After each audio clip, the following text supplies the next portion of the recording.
awal berada di sisi masyarakat untuk membela para korban akibat ulah daripada para mafia skincare.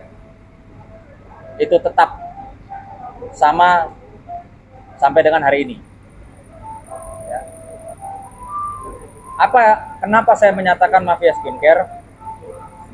Karena ada salah satu pengusaha pabrik pembuat maklon, di mana ada beberapa pengusaha skincare yang dimana pengusaha skincare itu saat ini sedang ramai dibicarakan karena diduga diperas ya, atau mau diperas oleh Nikita Mirzani.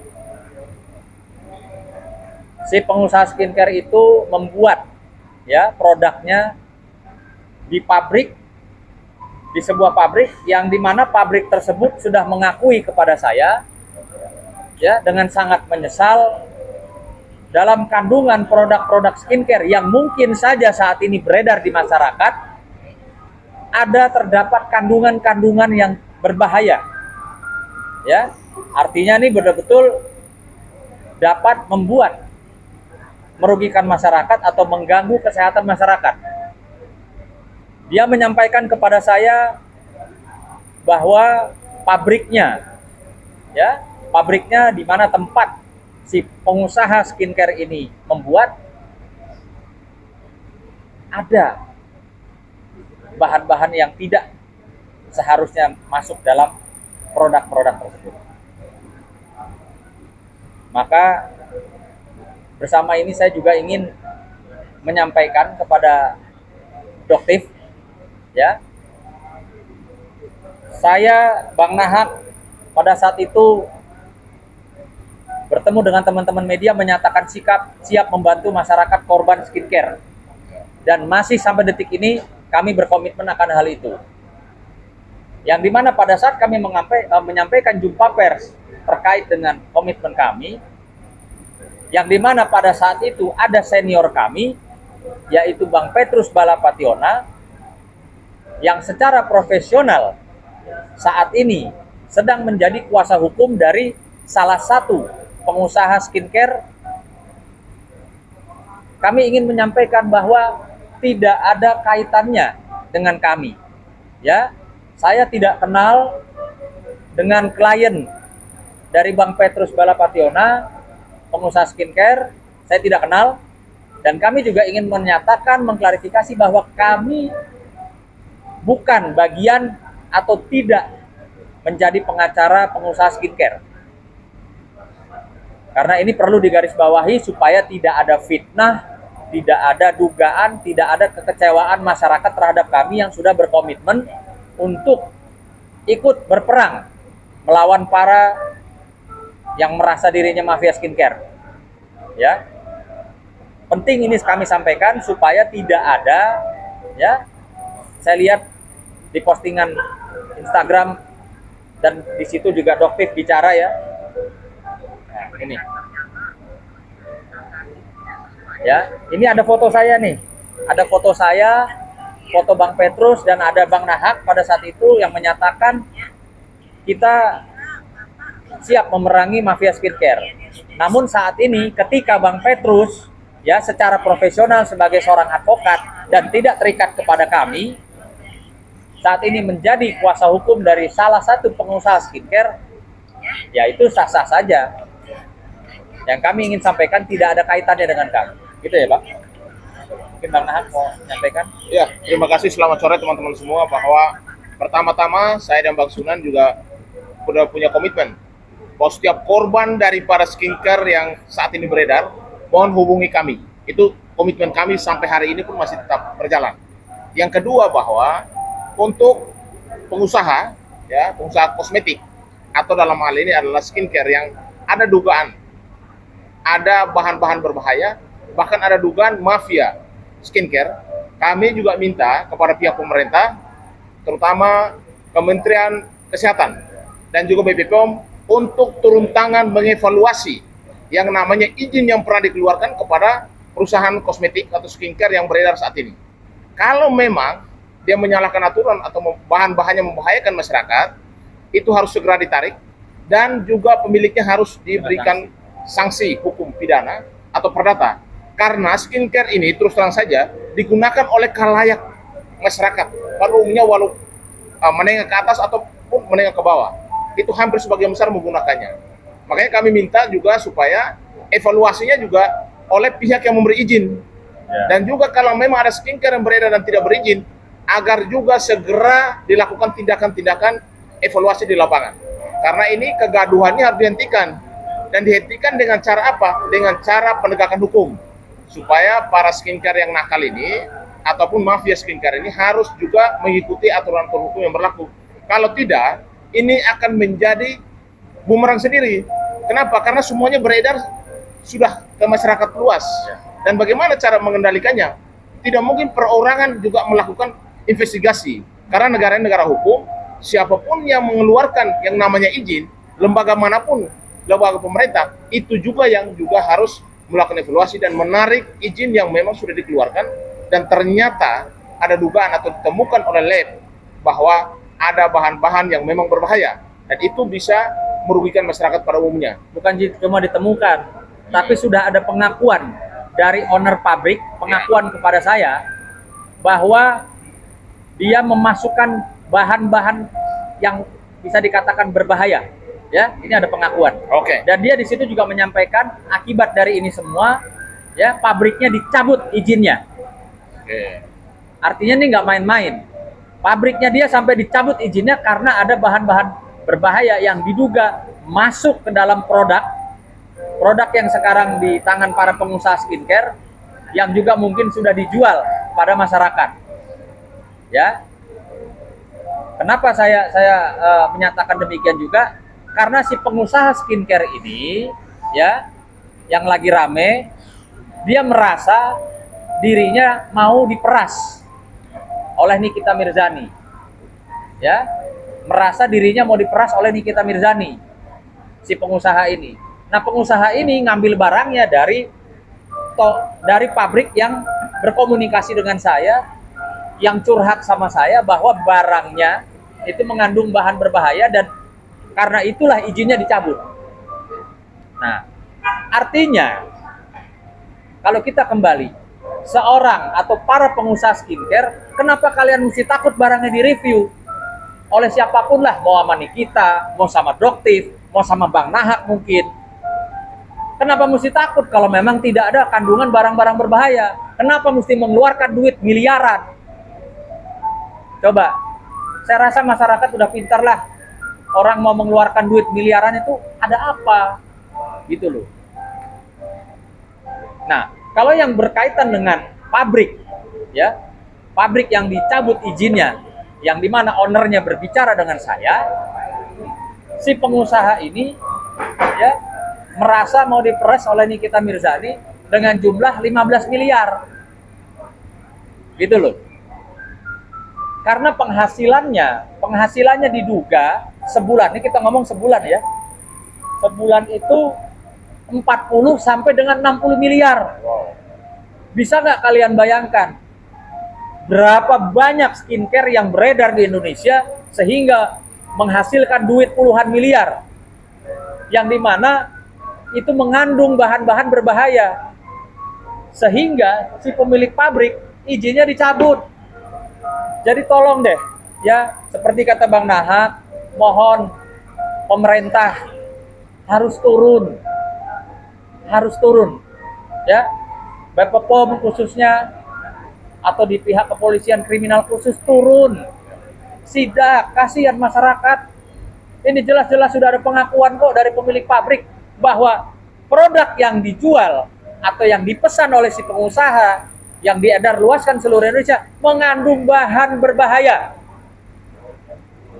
Kok Bang Sunan tahu? Saya tahu. Kenapa? Pemilik pabrik bicara sama saya. Gitu loh, ya. Jadi sekali lagi saya sampaikan bahwa saya ini tidak akan berdiri di sisi pengusaha skincare atau mafia skincare. Gitu loh. Makanya perlu saya klarifikasi. Doktif juga ya. jangan salah paham sama saya. Memang betul Bang Petrus Balapationa, senior kami, advokat, pada saat itu preskon bersama kami bertiga. Namun demikian, kalau saat ini Bang Petrus menjalankan profesinya berdasarkan undang-undang advokat sebagai kuasa hukum yang mendampingi pengusaha skincare, itu nggak ada masalah dan tidak terkait dengan kami. Gitu loh. Kami tetap pada komitmen. Kami tidak akan bela pengusaha atau apapun itu yang dibilang mafia skincare. Gitu teman-teman. Oke Bang, artinya Abang sekarang di posisi orang-orang yang menjadi korban skincare ya Bang, untuk membela kaum Pak yang menjadi korban. Ya, logikanya gini lah ya. Saya ditawarin duit nih, Bang, mau nggak jadi pengacara mafia skincare sekian puluh miliar atau 5M lah katakan. Ya, di satu sisi ini masyarakat yang dirugikan. Dapat saya pastikan saya akan berada di masyarakat. Karena saya nggak perlu uang 5 miliar saya ambil ya dari mafia skincare, lalu saya disumpahin sama mungkin ratusan ribu masyarakat yang mukanya rusak atau kulitnya jadi sakit. Ya, lebih baik saya bela mereka, mereka doain saya dapat rezeki. Itu prinsip saya dan harga mati itu. Lebih baik saya bela masyarakat yang menjadi korban, saya didoain sama mereka, mereka nggak perlu bayar saya. Ya, saya didoain aja cukup sama mereka, saya bisa dapat duit mungkin lebih dari apa yang ditawarkan oleh para mafia skincare. Gitu. Bang, apa Bang yang akan Abang? Ya pasti kan saya udah bilang ya, DM saya itu atau Instagram saya itu tidak dikunci. Silahkan DM kalau mempunyai alat bukti dan menjadi korban, produknya siapa, belinya di mana, gitu loh. Silahkan. Atau bisa tulis di kolom-kolom komentar postingan saya, gitu loh.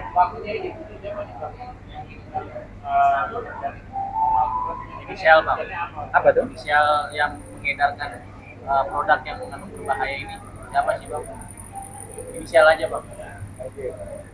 Saya tidak mau menuduh seseorang. Saya di sini menyampaikan sesuatu yang saya ketahui. Kalau pemilik pabrik sudah curhat sama saya, sudah mengeluh sama saya karena izinnya dicabut, ya, dikarenakan ada dugaan bahan-bahan berbahaya ikut masuk dalam produk skincare, dan di saat ini mungkin ada di tangan para pengusaha skincare atau bahkan sudah beredar di masyarakat. Artinya saya tidak bisa menunjuk ini pengusaha mana nih yang barangnya ini, nggak bisa. Cuman yang pasti jangan tantang saya untuk membuktikan, nanti saya tunjuk bener gitu loh. Dari pabrik ini ke sana loh ya, dari pabrik ini ke sana loh ya. Cuman saya nggak mau mendahului sebelum nanti ada korban-korban, kan gitu Bang. Kalau ada korban datang dan kalau kebetulan memang produk skincare-nya yang dibuat dari pabrik ini, baru saya ngomong. Tapi masih ada berkaitan dengan si pelapornya ini dan Gimana? pelaku pabrik skincare itu masih ada. Itu tadi ya, karena gini, ini masyarakat juga mesti tahu ya. Saya berikan sedikit edukasi ilmu yang saya ketahui, bahwa pabrik skincare itu di mana tempat maklon yang membuat ya produk dari skincare itu, dia bisa menjual kepada beberapa pengusaha. Kan pengusaha ini, pengusaha skincare nggak punya pabrik, ya. Artinya dia pesan barang dari pabrik A. Nah, pabrik A ini bisa membuat produk skincare itu untuk pengusaha A, untuk pengusaha B, untuk pengusaha C. Artinya saya nggak tahu nih produk-produk yang dianggap berbahaya seperti apa yang disampaikan oleh pemilik pabrik itu ada di beredar di mana saja, saya nggak tahu dan saya tidak mau menuduh. Cuman dapat saya pastikan saat ini, detik ini sedang beredar luas di masyarakat, khususnya di Indonesia ini, produk-produk skincare yang mungkin saja terkontaminasi bahan-bahan yang berbahaya seperti yang disampaikan oleh pemilik pabrik yang membuat skincare tersebut. Bang, kan dalam arti pabrik mempunyai SOP dalam memproduksi suatu produk. Apakah ini ada intimidasi dari si oknum pengusaha ini untuk memasukkan barang yang dikatakan tidak lolos uji Bang? Tapi menjadi lolos nih Bang. kemarin itu beredar, Pak? Ya, saya perlu sampaikan bahwa sebenarnya kan ada undang-undang juga yang mengatur tentang skincare, yaitu Undang-Undang Nomor 8 Tahun 99 tentang perlindungan konsumen. Ya, terdapat dalam pasal 29 Undang-Undang Nomor Tahun 99. Dalam pelanggaran itu ancaman hukumannya lumayan besar, itu 5 tahun. Plus dendanya juga cukup besar, miliaran.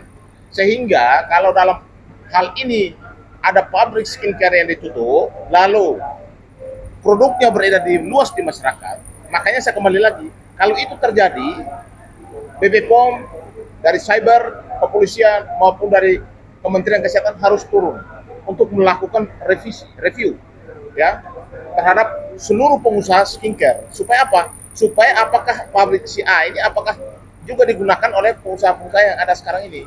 Karena ini sangat berbahaya kepada masyarakat. Apalagi sudah beredar luas dan penggunanya kan bukan 1-2 orang, tapi ratusan ribu orang. Makanya kami juga saat ini tetap berkomitmen bahwa kalau ada masyarakat yang memang saat ini menjadi korban daripada produk-produk yang dianggap berbahaya dan merusak kulit atau wajahnya, kami siap untuk mendampingi agar mendapatkan hak-haknya sebagai korban. Karena kalau tidak, ini diantisipasi atau pemerintah tidak mengambil sikap, saya yakin sekali bahwa akan banyak korban yang nanti akan terdampak dengan urusan skincare tersebut. Oke. Ini perlu saya sampaikan juga ya. Ini bukti saya berperang dengan semua elemen mafia skincare. Elemennya itu apa sih? Ya macam-macam. Ada oknum, ya, oknum instansi, ya, ada juga istilahnya kaki-kaki tangannya, medianya, dan mungkin akun-akun yang mendukung, ya, yang saya duga mendukung para mafia skincare untuk menyerang orang-orang yang mereview, tentang ketidakbagusan produk tersebut. Nah, ini contohnya saya kasih lihat ya. Ini ada salah satu akun. Akun ini betul-betul ya kemarin menyerang Nikita Mirzani. Ya. Menyerang Nikita Mirzani dan juga menyerang klien saya Dr. Oki. Ya, ini nama akunnya nih. Ini nama akunnya. Oke. Kemarin ketika saya malam menandatangani kuasa dari Dr. Oki, keesokan harinya saya mendapati ya, tadi ya dicatat ya ini nama akun Instagramnya nih, ya dicatat. Akun Instagram ini langsung memposting. Nah, ini ada foto saya sama Dr. Oki nih, ya ada foto saya sama Dr. Oki, dan di postingan akun ini,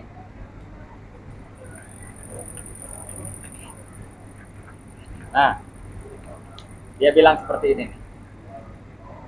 Dia posting foto saya dan Dr. Oki, klien saya, lalu dia bilang, skemanya seperti ini. Dr. O menyewa lawyer. Deal di harga 5 miliar. Artinya, saya bukan GR. Akun ini mengarah ke saya. Dr. O, Dr. Oki. Malamnya baru tanda tangan sama lawyer saya namanya, Sunan Kalijaga. Deal di harga 5 miliar. Oke, titik. Lalu dia di bawahnya juga menyampaikan, lawyernya jalan, nyiapin berkas-berkas, artinya lawyernya saya, lawyernya Dr. O, menyiapin berkas-berkas, agendanya pertemuan dengan Bapak Kapolri. Ya, nih, boleh dibaca. Apa yang saya sampaikan, saya bacain.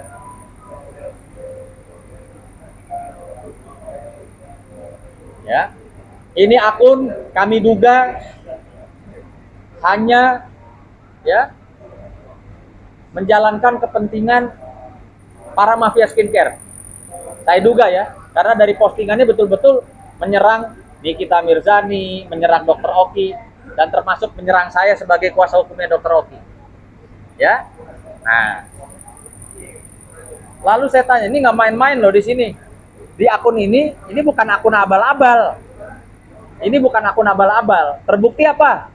Pengikutnya tuh ada dari para artis terkenal, ada ustadz terkenal, ada public figure, dan orang-orang inilah, bukan orang-orang abal-abal, bukan orang-orang kaleng-kaleng. Nah, ini kan bahaya kalau akun ya seperti ini diikuti oleh para public figure, para artis, dan ternyata dia menjual atau memposting sesuatu yang bermuatan fitnah, tidak bisa dia buktikan, ini kan bahaya. Gitu loh. Kasihan nih teman-teman artis yang follow ini, dapat beritanya berita hoax. Beritanya bukan berita atau info yang akurat gitu.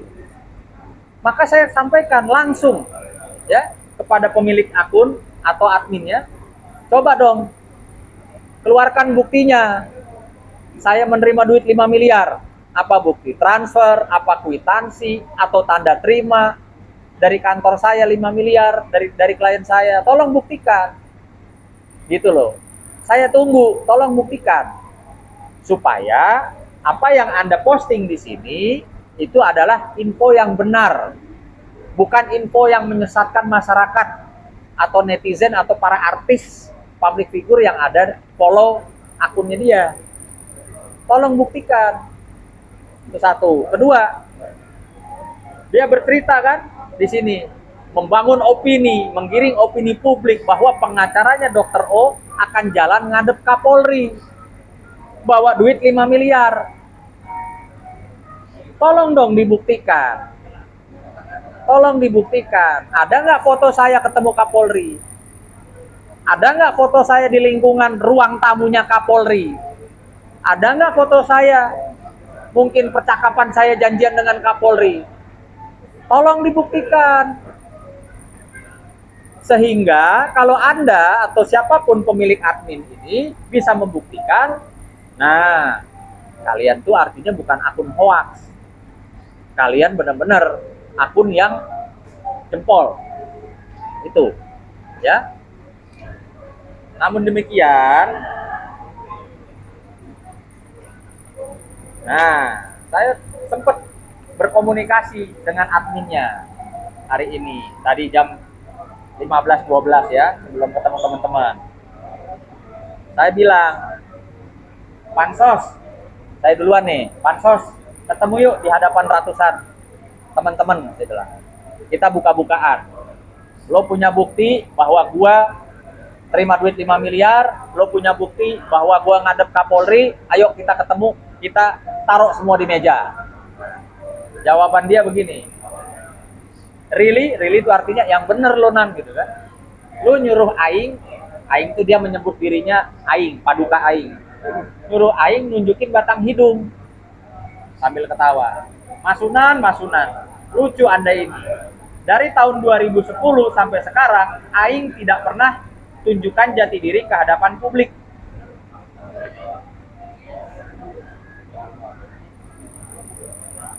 Saya jawab, kalau Anda, pemilik admin atau pemilik akun, tidak mau menunjukkan batang hidungnya atau menunjukkan diri kepada publik untuk bertemu dengan saya, kirim aja pakai gosen alat buktinya.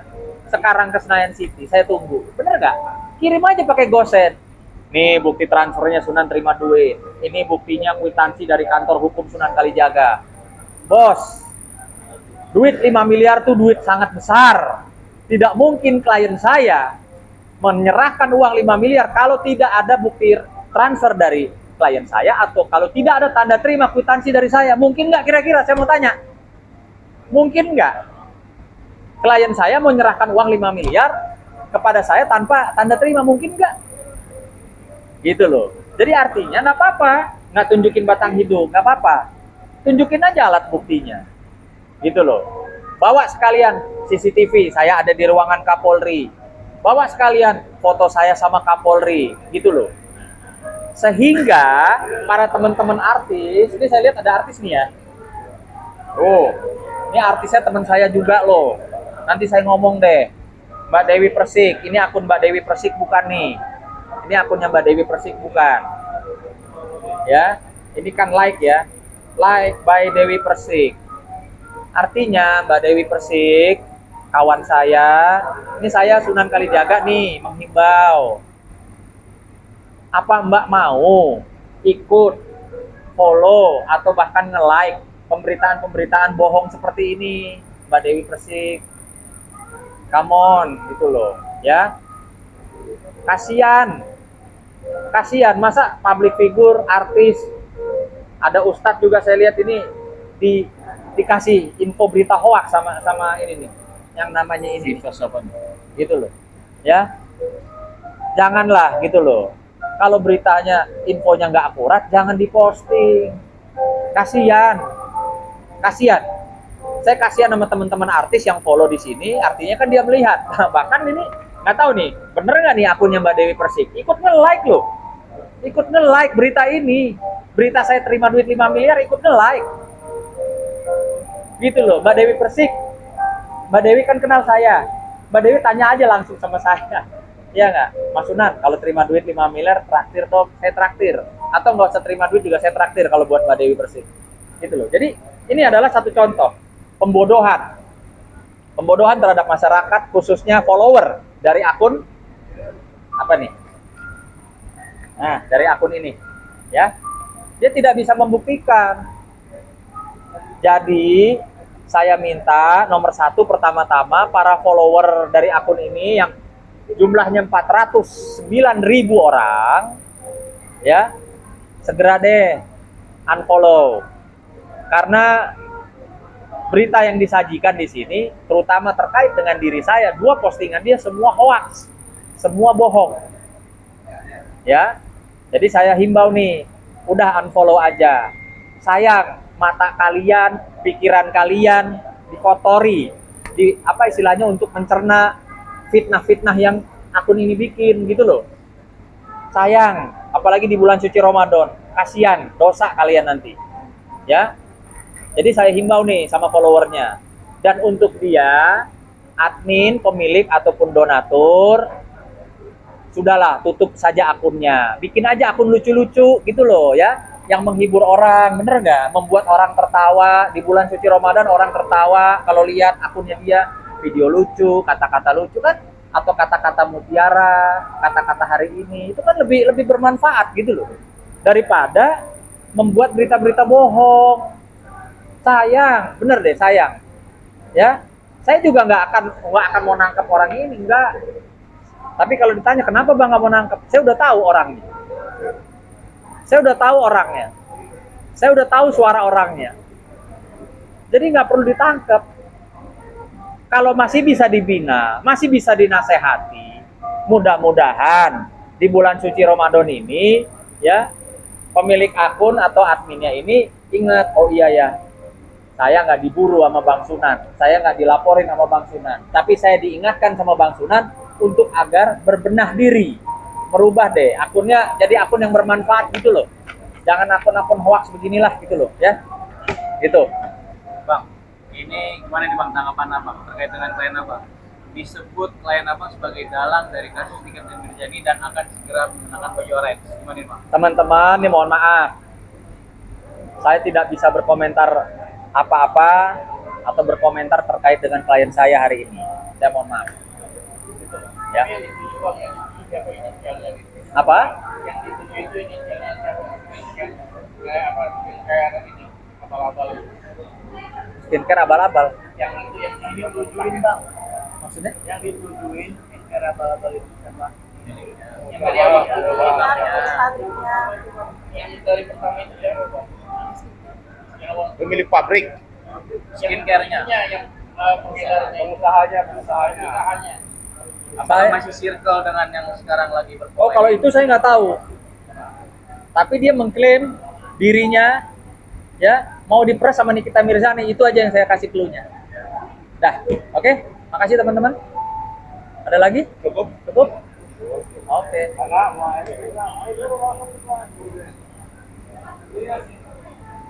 ada lagi bang. Kita aja Bang sampai